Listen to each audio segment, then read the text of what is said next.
for those who are coming back, thank you again so much. Last week, as a quick recap, we had a discussion all about the CARES Act, specifically the Paycheck Protection Program. For anyone who followed along after we did our discussion, we had that discussion on Thursday. The rollout of the program was Friday. It was a complete mess. There's been tons of updates on that. For those of you who did tune into that and have been following along, Sammy's actually going to share, I think she's already shared it here in the chat. We have a link to that agenda. I have kept that updated. I provided some more links. We have an update to the spreadsheet that Joel shared. We've also got a link to some places that are following along, posting daily updates on that situation. So just wanted to give a heads up on that. Moving on to today's subject. So while we were having these conversations, one topic that was coming up a lot was, how are you communicating? Communication has been the key to a lot of this stuff. Everyone seems to agree. These are extraordinary times. Everyone's super stressed out. There's a lot of chaos. The worst thing that you can do is to go silent. And that's either on your clients or your own team. Communication's key. So let's talk about that. What are you guys doing in terms of your client communications right now? And a lot of that is revolving around client requests. So we're going to get into how you're handling requests for deferments, for discounts, contract changes, and then also beyond that, let's focus on the positive things too. How are you actively finding ways to communicate with your clients to make sure that you're in front of them, that you're staying positive? And we've got some really cool stories and ideas to share for that too. So all that said, we're gonna go through how this all works, right? Let me give you a quick intro. I'm Jonathan Crow. I'm Director of Content here at Ninja RMM. We've got Tom Watson on the line. He's our Channel Chief Advisor. Thanks again, Tom. Great, thanks, Jonathan. I'm really looking forward to this. This is our third one, as Jonathan mentioned. And I'm here as the Channel Chief Advisor at Ninja. I'm a former MSP owner. I owned an MSP about 15 years. And now I've been over on the vendor side for a few years. And what I enjoy is kind of using kind of my experience and creating content with people like Jonathan and the rest of the team at Ninja that's valuable to MSPs, help you navigate difficult times, help you grow your business. And we're going to get in some really interesting topics today. I'm going to hand it back to Jonathan and we'll get started. Yeah, Tom's got some awesome content that he's created too to help you out with specifically contract changes, which is cool. So stay tuned for that. And then we also have Sammy on the line from our team, who is the marketing coordinator here at Ninja RMM, and she is making sure that all this runs smoothly. She's going to be keeping an eye on the chat and helping to facilitate everything. If you have any problems with audio or any questions, use the chat. And actually, let's talk right about the format of how this is going to work. We really want this to be more than just your standard webinar where we're doing a presentation. Use the chat, say hi, say where you're calling in from. This is meant to be a space where you guys can connect to each other, share ideas, ask each other questions. We're here to help facilitate the conversation, but we're definitely not pretending like we have all the answers here. You guys are bringing in a ton of value and a ton of conversation. So cool to see people saying hi. Hi, Raj from Toronto. It's cool. People are coming in from all over the world. So to get involved, you can use your chat. Now, one thing to note about it, for those who maybe are not so familiar with Zoom, if you go into the chat section, you'll see that you can change who you're addressing the chat to. Make sure, if you want everyone to see it, that it says, you go down to the bar and you say all panelists and attendees.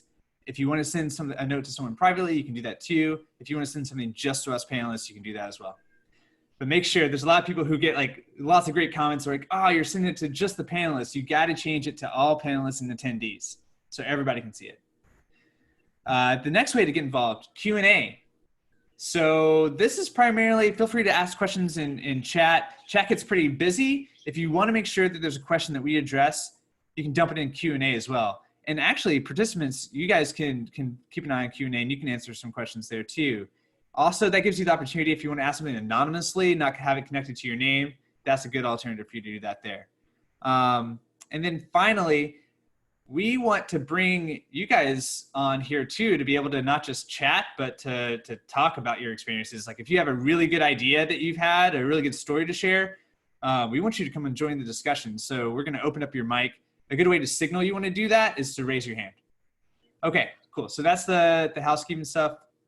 Actually, one more item, the question as always, is this being recorded? Yes, it is. And we're going to get an email out with the recording, with a copy of the agenda, all this good stuff that we're going to be sharing. We're going to make sure you get an email with it as soon as possible after this is over, looking at probably first thing in the morning tomorrow. Speaking of the agenda, this is a Google Doc that you're looking at that we're using to kind of guide the conversation. It's got some links to resources that we're going to be talking about. Sammy shared that in the chat. If you scroll back to the top, you should see it. And I think she's going to periodically be sharing that link too. So go ahead, feel free to dive into that doc. You'll be able to skip forward if you want, check out some of the resources. And this is something that after the conversation's over, we'll keep updated too. One thing to note too is you'll have to actually copy and paste the link from Zoom, because as one of their updates recently, they've made it so you can't just directly click on a link. That's for safety. All right. Let's get the conversation rolling though. So let's start with a poll.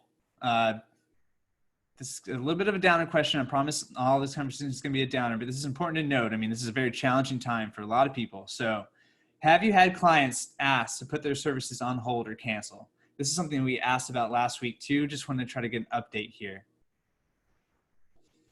Yeah, Jonathan, as you said, while some of these seem a little downer, this is going to be all positive today, because we're going to talk about what do you do in this case. And as I'd like to say through this whole thing, there is opportunity in what we're doing right now business-wise, and that's what we're looking for. And we're going to bring people on the mic who really want to contribute, and we're going to have some win stories, some hero stories, or just tell us how you solve one of these problems. Yeah, absolutely. For all the stories that are really tough, there's also some really encouraging stories too. And actually, let's go ahead and end the poll and share the results here, because this alone is pretty positive. So we do have a third of you guys who have had to deal with this, and about half have not, which is encouraging to hear. Hopefully that continues to be the case. Now, one thing that's come up in these discussions that we've had is it's kind of interesting, depending on where you're calling in from, where you're located, what the regulations are in terms of lockdown. Maybe some areas are just still kind of rolling those out. By this point, most people have been in quarantine or lockdown for a while. But some places are just now kind of rolling that out, or just at the beginning of that. There's other places that have been dealing with it for a while. Depending on where you're on that spectrum, and depending on what the types of verticals your clients are mostly in, that can change your experience a lot. And so while this is good news at first, I think it's important to hear from the people who are dealing with this right now and are seeing clients really struggle, because unfortunately, with the economic impact of all this, that may be something that's kind of like a preview into the future for those who are fortunate enough to not experience that yet. So, Jonathan, I'm seeing a really interesting comment in the chat here. It's like David Straight. Not only does he talk about freezing agreement, he's got some pretty good details in here. I'm wondering, David, would you like to jump on here? Maybe Sammy can help you come on the mic and talk to us. This sounds like an interesting story. Not only it says it's even more profitable for you. So, David, if you'd like to, we'll go ahead and open it up, and you come in here and tell us some more details about this. Hi, can you hear me? We can. Yeah. Hi, David. How are you doing? I'm Thanks good. for jumping on. So, to keep it brief, this client is a longtime client. They're on I only have two plans. They're on an MSP plan that includes some 2 hours of on-site labor a month, which they've been using. And the owner sent me an email saying that because of the current pandemic and budget constraints, they were freezing the plan. And I was prepared for something like this. So I called them up and I said, well, that's fine and dandy, but I can't freeze the plan. And the reason is that I continue to be charged by vendors for the services I provide. So I said I can't absorb those costs. However, and also I told them, if you freeze, even if I could, I told him that if I had to end it, let me put it this way, if I had to end the plan, removing the software means he would lose his antivirus protection, he would lose his patching protection, and all of a sudden I heard, whoa, wait a minute. And then plan B was I offered him my maintenance only plan, which is identical. It just doesn't include the support, except on a billable basis. I also had told him that if I had to remove the software later on, if he wanted to go back on, I would have to charge him onboarding again. And so that made him rethink. And when we worked out a budget for the maintenance only plan, he gets to keep almost everything he has. And since he already had accrued some hours from the quarter, I told him if there's a real emergency, I would work with him. And he was happy with that. So even though my revenue was down maybe $200, $250, actually the plan is more profitable. It's actually like a very 90% profit margin. So I'm making actually more money on lower revenue, and it's keeping him happy. I'll probably use the same approach with other clients should they approach me. Right. That's That's David, such a that's good. exactly. Yeah. Oh, go ahead. No, go ahead, Tom. David, that's exactly why I wanted you to come on. We got that extra detail. And that's a great point. You know, a lot of clients out there are probably going to be expecting they can just turn things on and off. But as we know, MSP owners, there's a lot of dependencies on there and accounts and contracts on the back end that are not just stop and start. And that's a great point. It's almost like a very advanced sales technique you use there. And then you change the agreement. So I like so much about it. You change the agreement in such a way that it was not only more profitable to you, but it also was a big win for that client and probably gives them a lot more room to work with. You have to be flexible. What you can't do is be hard-nosed right now. Clients are hurting. So if you treat them really hard, if you're no nonsense, if you are not willing to bend at all to help them on their costs, what will happen is they'll remember that. And when things get better, they could be out the door. I am not suggesting anyone discount their fees. That is the worst thing to do. My rule is if I take something away, well, if they want a lower cost, I take something away. But I try to do it in such a way that it's not going to hurt me and it's not going to hurt them. And then I want to leave the door open so that they can come back. Another thing you can do, and this is a nice thing about Ninja, is the integration with TeamViewer. And right now in the pandemic, TeamViewer has been an incredible benefit because I make TeamViewer available to my clients only if they're on an agreement, because that way they're using Ninja. And since my license comes from Ninja, then I can make it available. And that was my understanding from my rep a few years ago. And so a lot of my MSP clients are now able to take advantage of it, far exceeded my expectations, but it makes them sticky, really sticky, especially with the pandemic. So those are some of the techniques I've used so far. And I've only had one client ask me for pushback, but I'm afraid it may accelerate because in New Jersey, which is where I am, on Friday, Governor Murphy added to the shutdown here construction companies. They can only do essential construction, and I do have several large construction company clients, so I'm waiting for pushback, but I'm not volunteering to cut their plans until they approach me. Yeah, thank you so much for sharing that, David. I mean, this really gets into some all sorts of points we wanted to cover today, because you're talking about really some of the big conflicts that people are having to think about. I think the general consensus is, these are our clients. They signed up for us. We want to be there for them. We want to be flexible. But how do you balance that with protecting yourself? You want to be flexible, but to what point? So that's it's such a great example of going through that thought process and coming up with a solution that's going to work out for both of you guys. So actually wanted to launch a poll because I'm seeing here, and David, thanks for your comment with clearly you're against discounting. We've got Guy Moss too, who says, thanks for commenting, Guy. He says, never discount fees. So this is something though that I've seen other people have different opinions on. So let's launch a poll. Wow, good timing on that one, Jonathan. I mean, but absolutely. I mean, my feeling is too, don't discount But of course, we don't know what we're going to run up against in the future, and it's a good point. And there might be scenarios where you absolutely have to maintain that relationship. But I'm in agreement with what I'm seeing in the chat here, what David said. If you can avoid it, absolutely. That is a last resort. And so let's see. Let's end this poll and show the results. I mean, we have most people saying the same thing, which is interesting because I've seen other people on Reddit and other places talking about, yeah, we're gonna do what we can. In some cases, people are even being proactive about it. And we do have a few people here. It'd be nice for those people who did say that they're doing it proactively. Would love to get your take on this too. Obviously, everyone's approach is going to be different. It needs to be what's best for you guys. But yeah, just kind of interested in getting that perspective too. So I don't know if someone who answered yes there is willing to come on the line. It'd be really cool to hear from you. I did want to make a comment. Actually, go ahead, Tom, because I'm going to dive into the chat for a second. Yeah, well, just quick follow-up for David, maybe that's what you're talking about. Someone just wanted clarification.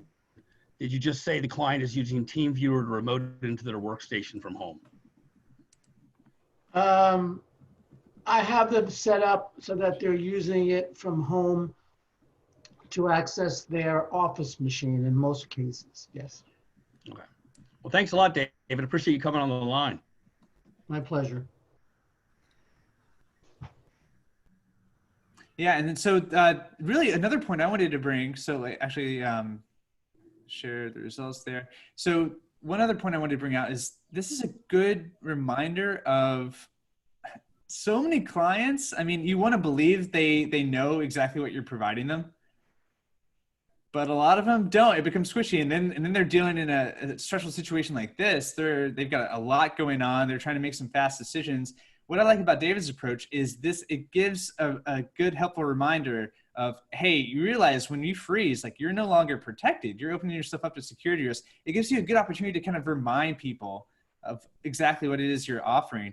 We're getting some other suggestions too of being able to scale back, for clients who are hurting right now. Can you scale back some of the more maybe optional services, things that are low margin for you anyway, to really help them out, reduce their fee? There's lots of other things. If people have specific things they're doing, we'd love to hear it. Jonathan, I like this one right here, where Tyler says we've taken the cost of on-site services off their bill, left the line item called COVID-19 system. So this goes back to the idea of give someone asks for something, give them alternative, or that sounds like it was probably proactive. And what's nice about that is we know when you switch to remote support, that's going to be lower overhead for you. You can have a technician do more. So that's a great way. And just replace that with something else. It's a win for the client. It's a win for you guys. So we're seeing a lot of good options here. Sam, if you don't mind, let's go down to open up one of these links under two approaches down in the agenda doc. I thought this was interesting. This is a really cool Reddit thread. If you guys haven't seen this, check it out. There's a lot of interesting conversations going on in this. Here's a couple of comments that jumped out to me, and it kind of represents two different approaches. And this first one is, let's be empathetic, everybody. Let's be as flexible as we can. I just want to bear with me here. I'm going to read a little bit of this. With everything that's going on, MSP have one of the best opportunities to prove their worth to their clients. I'm all for being as flexible as possible. Every industry is being hit hard. So for 3 MSP clients, we've cut monthly rates for about 50% for this month, and we reevaluate each month going forward. This has led to 5 referrals in 1 week time. So I'm interested for everybody who's saying discount, no way. What's the reaction to this? Here's a counterpoint kind of, okay, if you are showing how flexible you are, it could lead to some new business. And I guess another follow-up would be, Tom, if you are going to do a discount, what's the best way to do it to make sure you're A, not hurting yourself, and B, setting up for where you're not going to get yourself into trouble in the future? Yeah, Jonathan, this is from my experience. I think there's a lot of people that will associate with this. When you start discounting something to someone, regardless of the circumstances, they remember the new price. And that's in their head. And so we're going to get into this a little bit later with the document I have, but being very clear about this and making sure you're covered on it. And an understanding of when it reverts back. That's my big thing. I would be getting assurances in writing, emails replied to of we can do this now, but it goes back to this amount. It's some type of date, or we're going to reevaluate it at this date. So I think that's very important there, because I think that's what people are trying to get away from the discounts, are establishing a new baseline with the client that they expect from then on. We got a good comment from Dave. Dave, not sure if if you're interested in coming on, it'd be great to hear a little bit more details about what you're doing.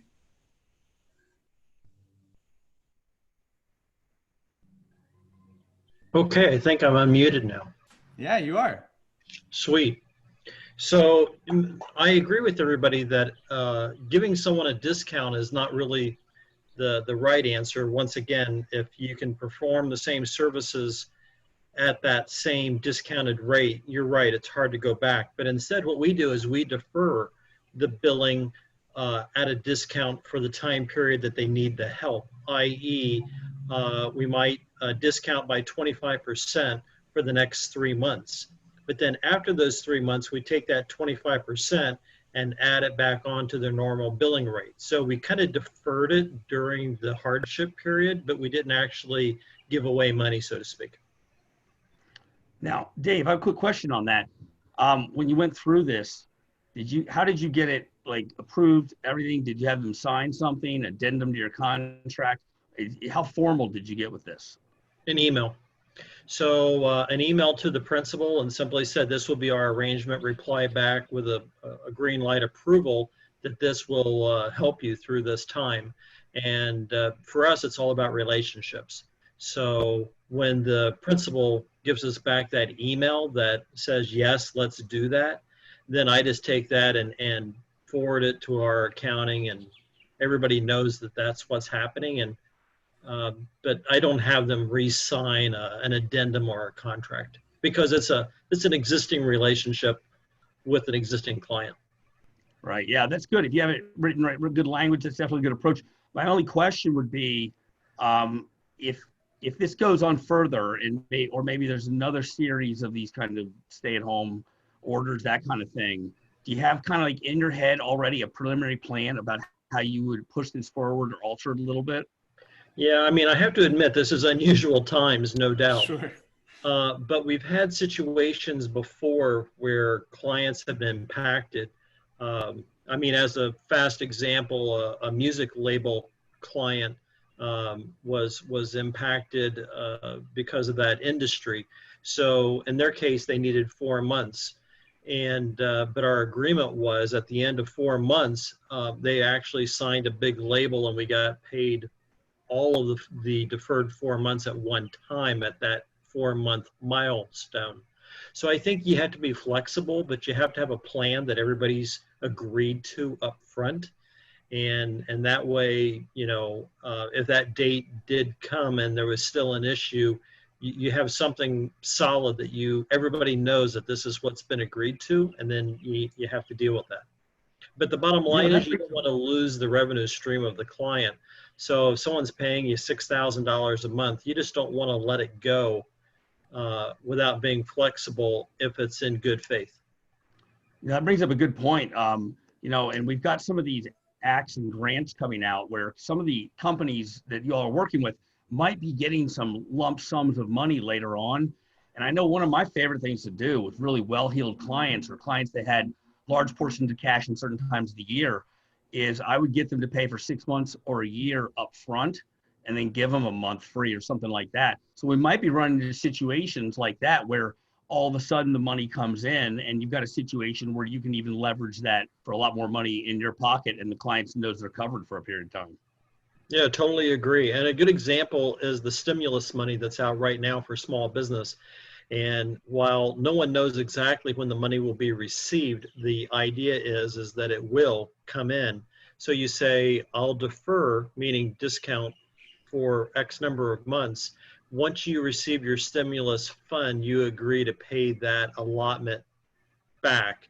And hence, we're going to cover you during the time frame, and then obviously in return, you're going to cover us when you receive the stimulus. Great. That's a great approach. Thanks for joining us. Yeah, absolutely. Thanks very much, Dave. Sammy, if we can jump back into the agenda, we see in some of the comments here, and just with the conversation with Dave there is that period. This is such an unknown for everybody. It's such a strange time. And yeah, I mean, you definitely have to deal with the possibility that it could stretch on for a lot longer than everyone thinks, unfortunately. And you have the looming specter of a situation for a particular client could be worse in a few months. On the flip side, it could be better. So let's go into, before we go into the contract section, because Tom, you bring up some interesting points. You got some good content about making these changes a little bit more official and protecting yourself. But before we do that, let's go back into, Sammy, if you can go under the two approaches and check on yes, but to a point. So this is another, in that same Reddit thread, this kind of goes in line to some of the things we're thinking about. Again, it goes to someone who's providing a discount again. They're based in the UK. And they're actually being proactive with this. But let's see. Okay. So they're deferring invoicing by a couple weeks to give customers a bit longer to pay. This is offered proactively to avoid customers having to go cap in hand. What a great British phrase. But you should not be doing is working for free or having customers guilt you into excessive discounts. So, yeah,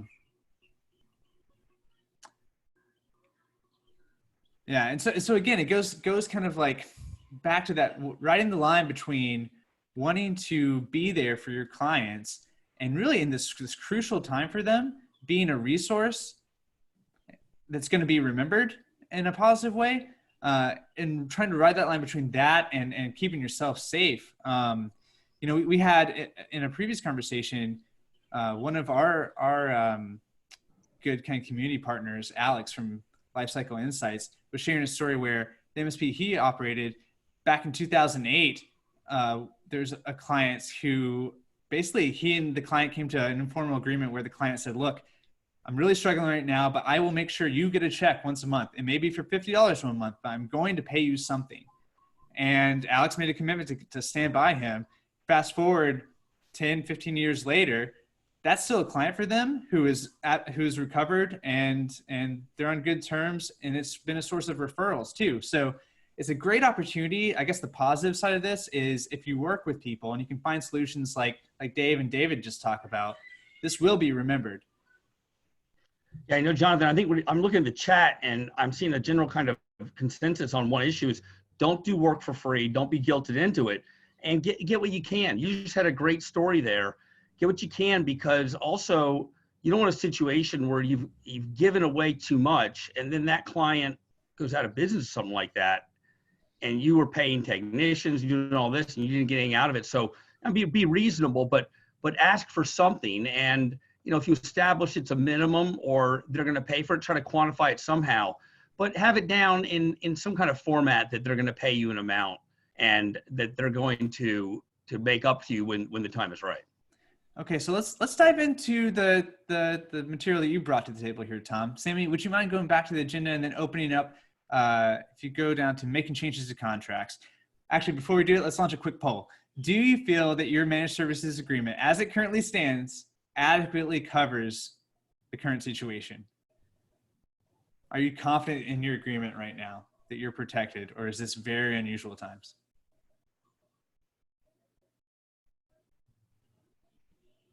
We'll give that a minute to fill in. Thanks everybody for doing this one. All right.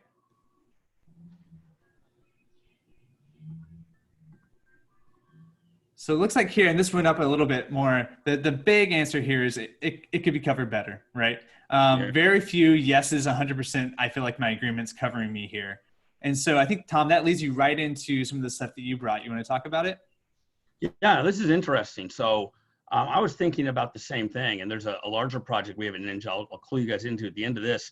But I was thinking about, wow, I didn't really have this stuff covered that well when I had my MSP, and what would I want in there? So I sat down with an attorney, actually, who I know very well, was willing to help me out with this content. And we came up with some clauses that, and I think it's interesting, Dave or someone earlier pointed out, they just did this by email. And you could do a couple ways. You could do my view of email and contract changes are, don't do too many of them, but yeah, if you need a quick, hey, we're agreeing to pay this amount for the coming months or a discount, and you get a principal at the company decision maker to reply back and, you know, give you an affirmative, you're good to go. So kind of what we're going to go into, if we could switch screens over to that document.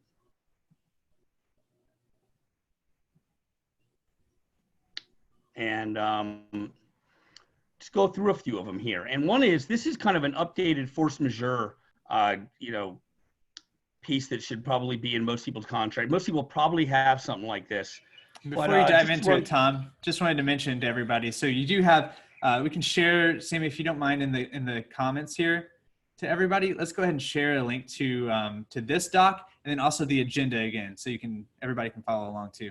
And then you can save it and obviously use this to your discretion or review it, what have you, later on.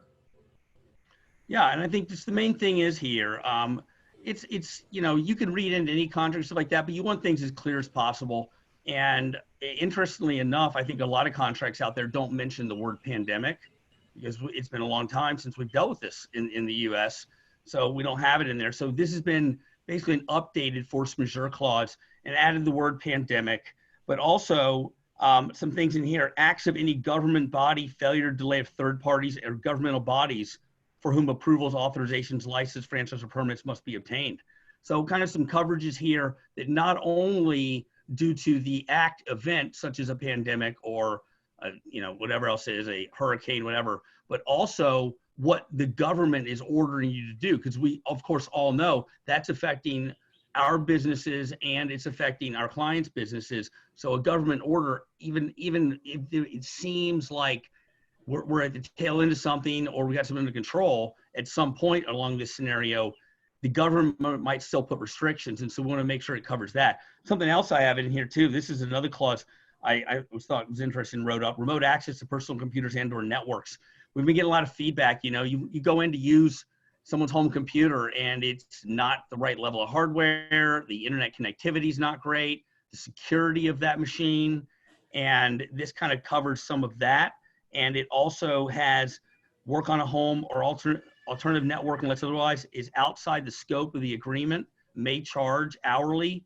So it's got some language on that. And, you know, as we pointed out earlier, I think with Dave, you could take something like this remote access, you could change it around, you could drop it in an email and get someone to say yes, affirmative to it. And if we can scroll down a little bit here, I also added this one too. If the client work is substantially changed due to force majeure, MSP will evaluate the need for changed IT service to client and related change of managed services fees. So you kind of put in the contract, and this makes people feel good about it, that you are going to, if a force majeure occurs, you will evaluate that. It gives people an understanding that you're on top of this and you're recognizing there might be the need to. And just some more language in here going down, a flat fee change per month and deferred billing. And as I mentioned, this is written with an attorney. I will say to everyone though, we do of course recommend, we're not lawyers and this is just examples of what you could do, but please run it by your own attorney prior to. But this is some language where you could probably alter it in any way, but you're starting out with something that at least you have a pretty good expectation that if there was ever a question, it would hold up pretty well if you had to talk about it with attorneys or courts, something like that. Of course, none of it wants to come to that, but sometimes things do. And I don't know if we have any comments about this, but I have one more I added in here too: response times. Just throwing in some updated response time information in your contract. So we're going to provide this to everyone. And Jonathan, did you have some comments? And I had one more thing to share about it too. Well, yeah, I think you should go ahead and share that, Tom, because we do have Richard, who says we set down the first week of stay-at-home order and adjusted the contract. Richard, I'm not sure if you'd be up for coming on and talking about just quickly a couple of the things that what that process looked like for you. Might be interesting to hear from you.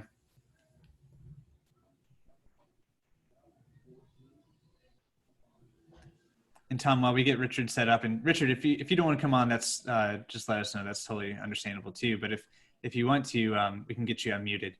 But Tom, what was the other thing you wanted to share? You know, Jonathan, you and I have been working on a really interesting project.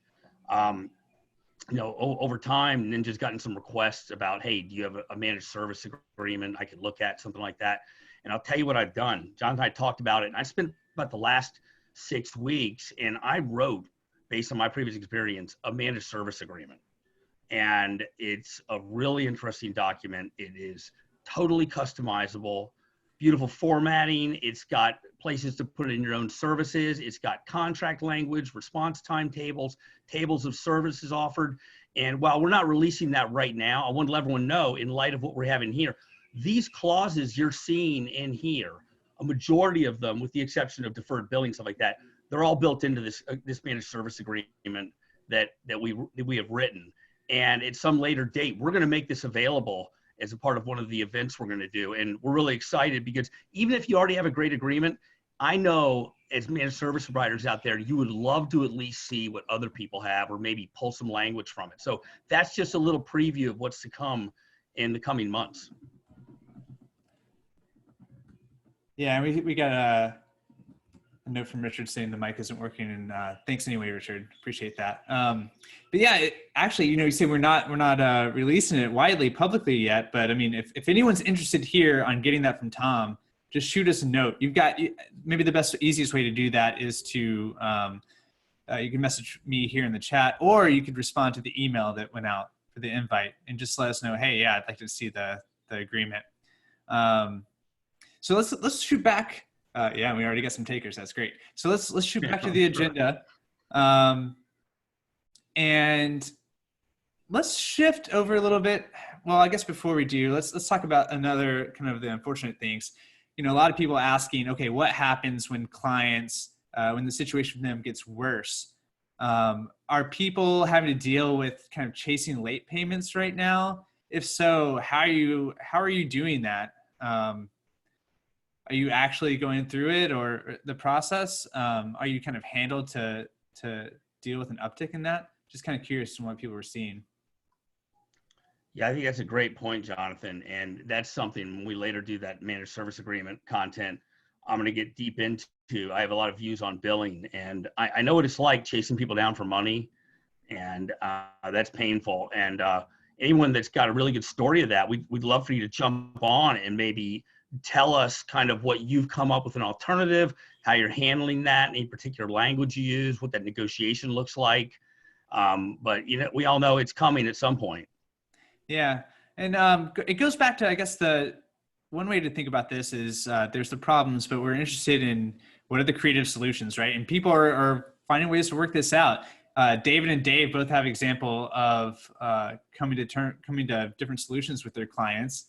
And I liked some of the suggestions here and in the chat too, of being able to scale back on some services. I've also seen some people talking about, okay, yeah, you can shift back to monitoring, something like that. You could also consider going back to like a bucket of hours approach, where you're kind of putting their official managed service, their MRR kind of agreement on hold for right now, and you're reverting back to kind of an hours. That opens up a can of worms with billing, maybe not appropriate for a lot of people, but just thought something I wanted to toss out there. Tom, not sure if you have any thoughts about that. I'm sorry, I was in the chat reading this one from Dave. He had some really good points, so I kind of missed that one part. But I think I wanted to keep. I just want to point this out real quick. We had Dave on already, but keeping the goodwill and avoiding legal litigation, but at the same time making sure you've covered yourself in such a way that it sounds official and legal, and you're covering all your bases. Yeah. So going back to the question was around, are there instances where it may be appropriate to go to kind of like a bucket of hours approach, almost going back to a break-fix type agreement versus your regular managed services agreement? Maybe not appropriate for everybody. Yeah, Jonathan, it's one of my favorite things, and I consider this managed services because my view of managed services was, if I have your money before I do the work, any work, then that is a managed service agreement in some form. And I remember over the years, I would, and I'm sure everyone can remember things like this. You would come across someone, a prospect for a client, and you would say, I'm not sure I want this client on a managed service agreement because they might abuse the hours, or ask for too much, or they tend to go up and down in users too much. And for those, I would go to kind of an a la carte, but not really, because I would charge prepaid hours up front. And as soon as it ticked down to 30% of the hours left, they would get a new bill. And if they didn't have hours, they got no service. I think it's a great point. I consider those agreements because your money is in your pocket and you're not doing work without being paid. And I think that's a wonderful opportunity you brought up right there, Jonathan, to maybe look at some of your clients and transferring them over to that model, which may even be more profitable for you, especially under these circumstances.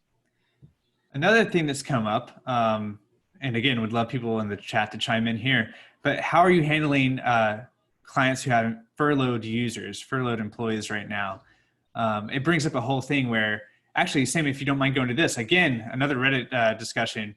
If you go to that link where it says, how are you handling furloughed users at the top of page 2 in the agenda? I won't go to the trouble of reading this. You guys can check it out. But basically bringing up the question of how does that affect billing in cases where a client's like, okay, this is a temporary thing. We plan on bringing people back. But are you being expected to keep those licenses on? Are you still billing for it? How are you handling that kind of thing? That's something I'd love for, if anyone's experienced that issue, definitely jump into the chat. And Tom, do you have any thoughts about this situation? Yeah, absolutely. It almost reminds me of like freezing memberships at different kinds of establishments. And they'll often they'll let you freeze, but it reduces to a minimal amount that covers their basic expenses for maintaining the contract with you.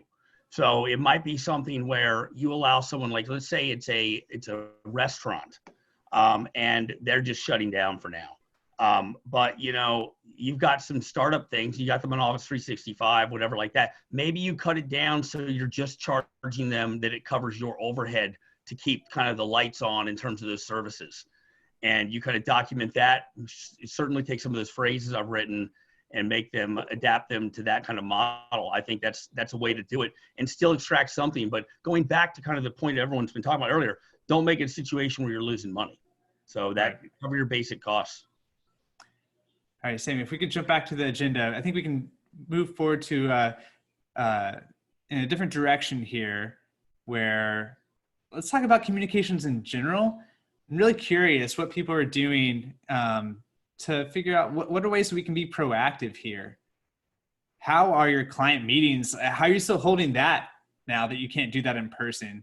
Are you canceling those? Are you still holding them? Are they looking different? Also, what are some creative ideas that you have for being proactive with communication? We've had some really cool stories about people doing some things that are a little bit different.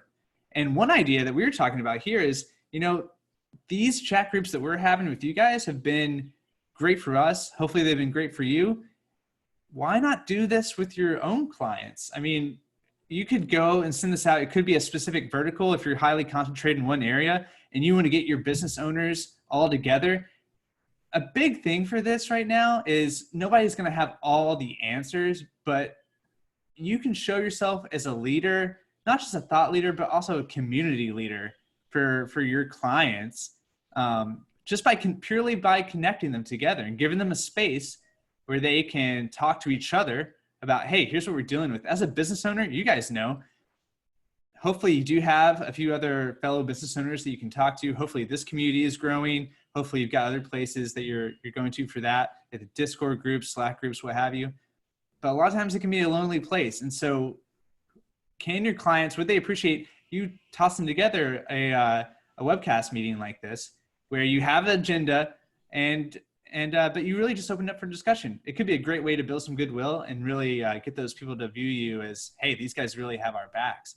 And so to that end, we're actually going to be following up next week with kind of a blog post that I'll send out to everybody on this who signed up here. And it's going to go through a playbook for putting all this stuff together. So just kind of the back end of it. We're pretty transparent here with the Google Doc. I mean, it's not rocket science or anything, but we're going to go through some tips through the things we learned and really kind of walk through how people can do that. So that's one idea for you guys. Jonathan, that's a great idea. I mean, give them a playbook, and I would definitely recommend if you could put some of these together.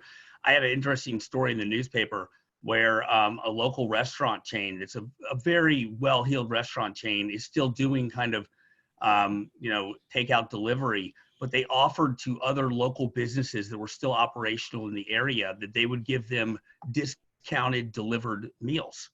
And that went over really well, but kind of maybe something even where you have you connect clients in this scenario that maybe can help one another. And I also wanted to real quick, Jonathan and Sammy, if we could ask Alex Petras to jump on the line, get some clarification kind of what he's talking about here, because he's got kind of a system for dealing with this. And I'd love to hear more about it. He says, well, I'll go ahead and if Alex, you're there, maybe you can go ahead and explain to us in a little more detail. This is going back to the furloughed users, right? Yeah. Yeah, hi. Can you hear me? Yeah, Yes. great. Thanks. Yeah. So we have a number of clients that are in the hospitality industry. So a lot of them are, slashing their workforces by 75, 80%. But once they fully open back up, they're going to go right back up to, 70, 80, 100 users. So what we offered them was two choices. To save the most cost, we can totally remove those users and devices from our platforms, convert any email boxes, they all happen to be on 365, convert any mailboxes to shared mailboxes, so thereby saving all of our costs. So then we could just totally, wipe them from their contract for these couple of months, with the understanding that if they came back, by doing it this route, they're going to pay a small, new onboarding fee, if you will, to bring those users back into the stack and those devices back into our plan and system. Or the other option is, I think somebody else already said this too, we lower them to just the bare minimum cost, which covers our monthly fee, that we need to cover, and we keep everything kind of live, but in a frozen mode, if you will, where there's no activity on the devices. They're all physically turned off. And that way there's no new onboarding fee. Once the people come back, they just come back, and then we, go through the devices once they're turned back on, make sure they're up to date and all that jazz. Yeah, thanks, Alex. You had a really interesting one here. You convert the 365 mailboxes to shared. Yes. That's kind of creative approach. I think that's worth, if you just want to delve into that just a quick second. Sure. Yeah. I mean, shared mailboxes are your friend. We use them in a lot of different scenarios. In a normal business sense, when clients let people go, there's always people that are going to want to have mail forwarded, or I need access to Sally's mail or Jim's mail for a certain amount of time. And, shared mailboxes don't carry a cost with them. So one of the first things we usually do is convert that user who's been let go's mailbox to a shared mailbox, and assign, proper membership to it, to whoever needs access to it. And in this particular case, well, at least to this point, Microsoft hasn't, yelled at me for doing so. But, we have, on one client, we have 60 shared mailboxes at the moment.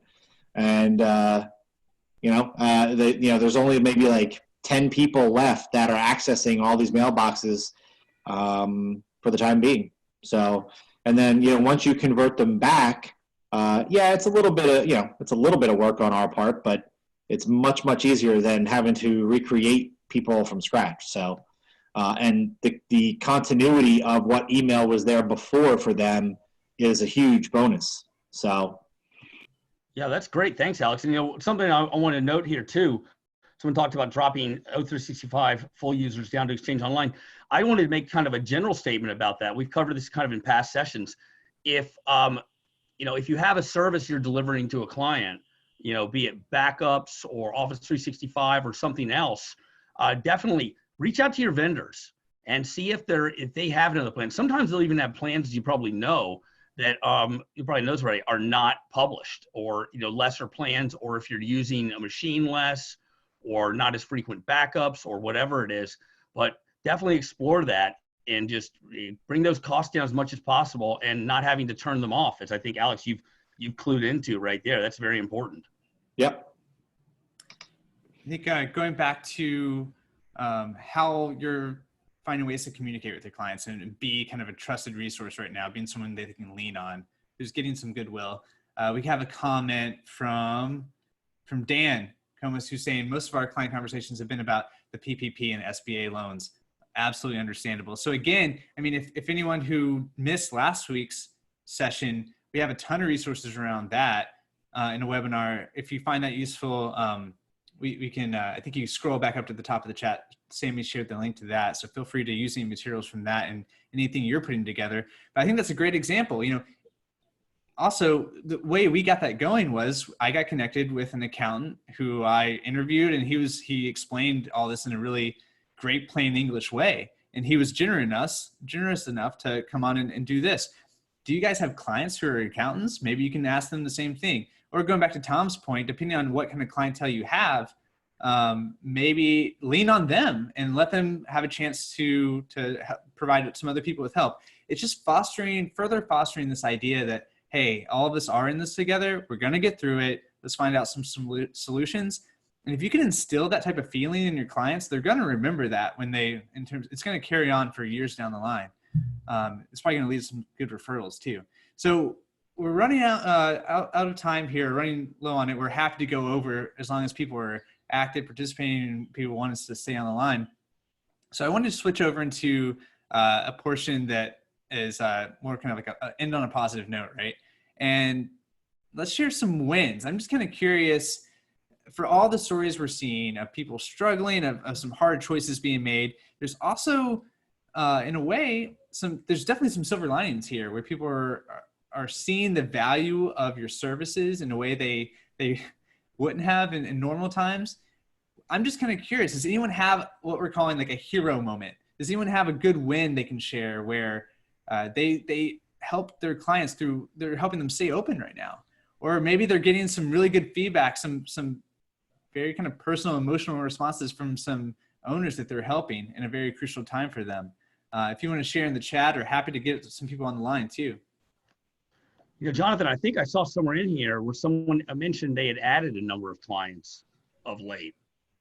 And I'm not finding it directly now, but if there is someone that wants to talk about that, wants to come on the line and tell us how that went down, the circumstances, maybe how you helped out a business, we'd love to hear that. Kind of, we called it last time our hero moment. It's also, if there's something where you've kind of saved the day or helped maybe save a business in terms of your work and what you were able to bring them during these times, we want to hear about that. Because our big thing, Jonathan, when we were kind of hashing out what to do here is, we're covering a lot of different issues here and scenarios, and we wanted this to be all positive. Because my big thing as a former MSP owner is I want to do whatever I can to help you out and to bring you information of what others are doing and any kind of experience, strength, and hope I have about this situation. So we want to hear the positives. Yeah, definitely. And it can be little things too. You know, it doesn't have to be necessarily, well, you guys are the reason we're still in business, although that may be the case for some people. But like here, I mean, we got a good link that goes to a Reddit chat. We don't have to follow it, Sammy, but that's for people who want to check it out later. People sharing just small stories, you know, ways that you're helping people get set up work from home where, wow, now they're able to they thought that they were completely out of luck, able to do even small tasks. And now you've shown them how to do it. We got a couple of comments actually coming in right now. There's a really good one right here. Daniel, you know, maybe looks like you had someone stuck about probably going to a full managed service agreement, but you know, this situation has brought about maybe the realization you need to have probably an all-inclusive agreement as a client to be able to cover scenarios like this. Because I think, as we all know out there, if a client's not under an agreement with you and they have said no to it in the past, they're probably at the end of the list in terms of service and support. And if they want to be at that top of the list, or they really need you now more than ever, this is an opportunity to take that client that keeps saying no to the agreement or the upgraded agreement and say, hey, listen, a lot of the things you're asking for are only included under our full managed service agreement. And in order for us to give you that level of service, you're going to have to commit to that. So I would love, Dan, if you're interested in coming on the line, Dan Comas, it sounds like you had an amazing story. I would absolutely love to hear from you. Sure. Yeah. How you guys doing? Good. Thanks for getting on. Yeah, thanks. Thanks for doing this. You guys are really doing us all a great service. I'm sure everybody really appreciates it. We have one of our clients is a senior care provider, and we've been doing business with them for years, and they're, you know, really great people. And obviously with COVID-19, they have been locked down in a new and incredible way. And the burden that's been put on all of the caregivers there is, you know, unimaginable, right? Like they can't have anything come in or out. You know, people are borderline living there. Not to mention, you know, their whole population is so at risk. So they're all dialed up to 11 and just, you know, pushing things as hard as they can. And I just got an email from, you know, from the director, and she asked me some silly question on a Saturday, and I responded to her, you know, quickly. And, you know, normally on the weekends we don't really get, you know, it doesn't matter.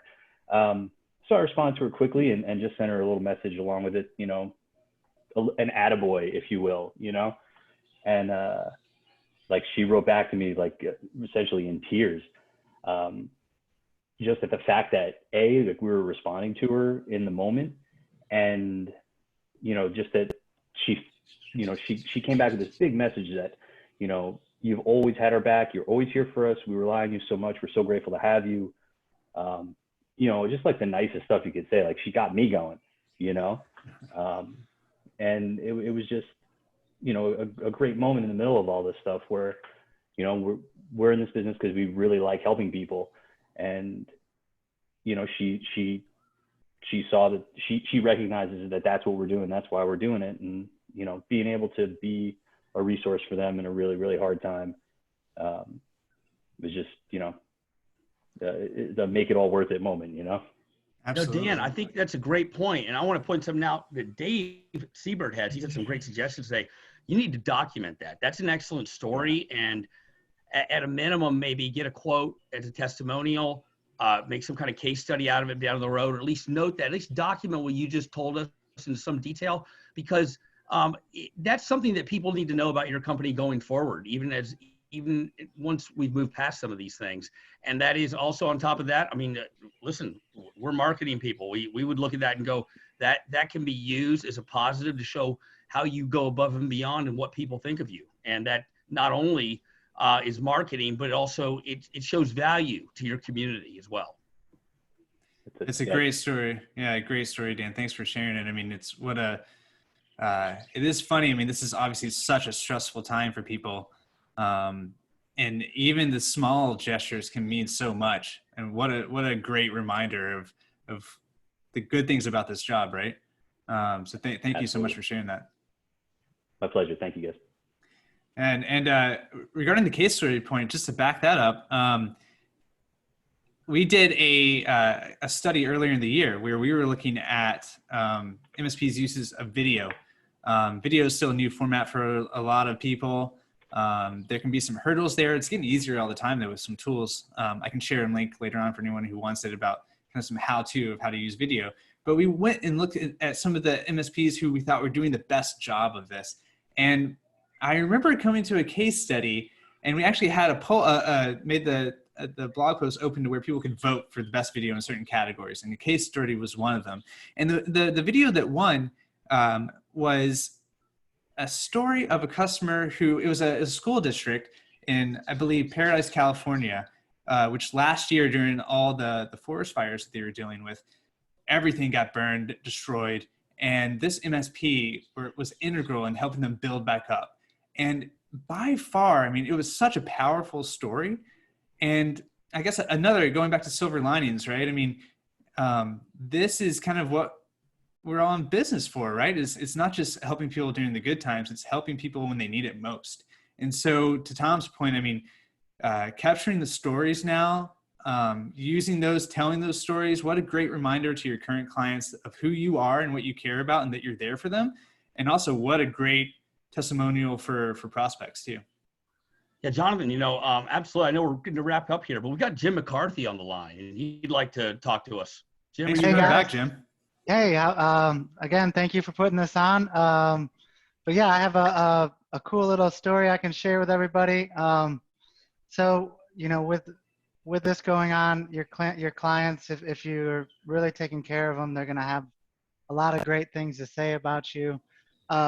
And so what we did is, and we talked with a marketer as well, but they suggested kind of writing a quote that kind of sums up what you feel like your clients are feeling right now. And then getting them to sign off on being okay to use this quote as a testimonial for your, we have it on our website right now. We're going to put it on our social media. But it goes, you know, what we ended up getting them to say for us was, Strix LA has been crucial in giving us the means to operate as a mobile remote workforce. They built our technology environment around being able to continue our productivity while being out of the office. Strix had us prepared so that our staff can work remotely with ease, and we have only had to make a very few small adjustments to the way we operate. Thanks to their preparedness, our staff is able to accomplish their daily tasks, and our business continues to serve our customers with the same high quality standards we have set in place. And again, that was something we wrote up, sent to our client, said, if you agree with this, can we use it? If you have any other things that you would like to add or like us to subtract, just let us know. And I mean, by the third day of them working remotely, the owner of the company was like, yes, let's go with it. You guys have been amazing. And so this is just one of the ways, like you guys talked about, where you can really kind of show your value to all the clients you have now. And then, you know, maybe do some prospecting as well. That's Well done, a Jim. great point. You know, Jim, I really like that. And, you know, that's a really good way to do it. We all know how hard it is to ask people for testimonials and to get them. And as long as I've always followed this too, as long as you base it on the facts of what's going on and actual experience, there's nothing wrong with prompting a client by helping them out with that testimonial and get them to sign off on it. Because what's most important here is the message. And you were able to capture that message that the client was thinking and feeling and articulate it. And now you've got it. And it not only benefits you, it benefits your other clients and prospects to see what level of service you're able to offer. So, I mean, hats off to you, Jim. That's a wonderful win moment and hero moment, and good job with your work. Thanks again for putting this on, guys. We really appreciate it out here. Yeah, well, thank you, Jim. Glad you're back, and thanks for contributing that too. Yeah, one last note on that. I mean, if you on your website, obviously everyone's websites are in different stages, and now with it being a very busy time, how it may not be your priority right now. But if you don't already have a page dedicated to highlighting remote access, remote work from home, build that out. If you're gathering testimonials like that, it can be a very short page, but highlighting those testimonials right there and highlighting your services, but making it just specifically so it's crawlable. So it's showing up on Google, and also any kind of thing you're doing on social, you can provide links to it as a landing page, specifically talking about this stuff. That's a great opportunity for prospecting too. That's genius. Thank you. All right, so we're winding up. We've come up on the hour, and just want to make a few notes. Again, happy to stay online if we've got any other questions. If you have any questions about the contract stuff for Tom, you can also feel free to follow up to our email. I know a few people are interested in seeing the master services agreement, so that's a whole other direction that you guys can go in with conversations with us and Tom. But anything else people want to bring up here? There is one other thing that JR, you're saying that your positive story is that you have no negative stories. My client base is loyal. I appreciate them as much as they appreciate the services I provide. Man, what a lucky situation to be in. Congratulations to you for that. For those of us who or anyone here who aren't quite in that perfect scenario, hopefully this has provided you some ideas. We are going to, like I said, follow up with an email that has the recording for this, but also this doc, some links to some other things we're putting together. And in terms of what's coming up, this has been a great series, very active with participation. We do plan on keeping it going. Next week, we're going to take a break, and that's so we can provide another version of this session to our clients and partners in Amia. And so we're going to be doing that next week. But then the following week, we're thinking about, let's come back. It's been a little bit more time. 2 weeks from now is going to feel like months from now, I'm sure. But we want to get people's ideas for, okay, hopefully by that point, let's see what the situation is.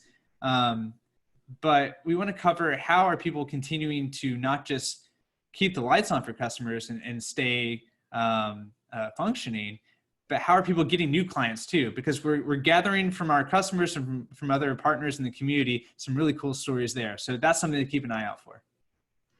Yeah, Jonathan, and just on my end to close up, I want to thank everyone. Jonathan and I really enjoy putting these on with everyone, and we really that was a big part of this, was getting audience participation. Appreciate everyone coming on here and telling the stories, hearing the real voice of you guys. And yes, reach out to us, respond to the email if you want to take a look at this agreement. I'm sure at a later date we'll do some actually very directed content, kind of when we're past some of these things about the agreement and how to use it, sales related. But also wanted to offer too, you feel free to reach out to me, and you can do it through the email or find me on LinkedIn. And I'm in there as Channel Chief Advisor at Ninja, Tom Watson. And if you just want to talk to someone, you want to talk to a former MSP owner, someone who's worked on both sides for a long time, I'm free to jump on a call for half an hour to an hour just to, to talk about what's going on or help you solve a problem. Or maybe you just want to chat about what's going on. Maybe it's not even IT related. But I am someone who has sat in your seat before, and I understand where you're coming from, and I want to help out what I consider my people, my MSP community at this time. And if I can do it, no charges for that. This would just be us kind of, shooting what's going on and getting some ideas, or maybe just talking about things and where you're at with your business and where you want to be. But I wanted to offer that, and I want to thank, Sammy for being on the back end of this, pulling all the switches and making everything work flawlessly, and the rest of the Ninja team, and Jonathan, having a pleasure putting together this content with you, and we're looking forward to more in the future. Yeah, absolutely. And one final note, guys, I'll add a link to this agenda doc. If there's other specific topics you want to get into, like I said, our plan right now is to cover sales and marketing, how you actually manage that during a tough time like this. But if there's other scenarios, if there's more technical stuff you want to get into too, happy to do it. I'll provide a link in where you can toss out some ideas. We'd love to hear from you there. So I guess with that, we're going to sign off here. But thank you again, everybody, for joining.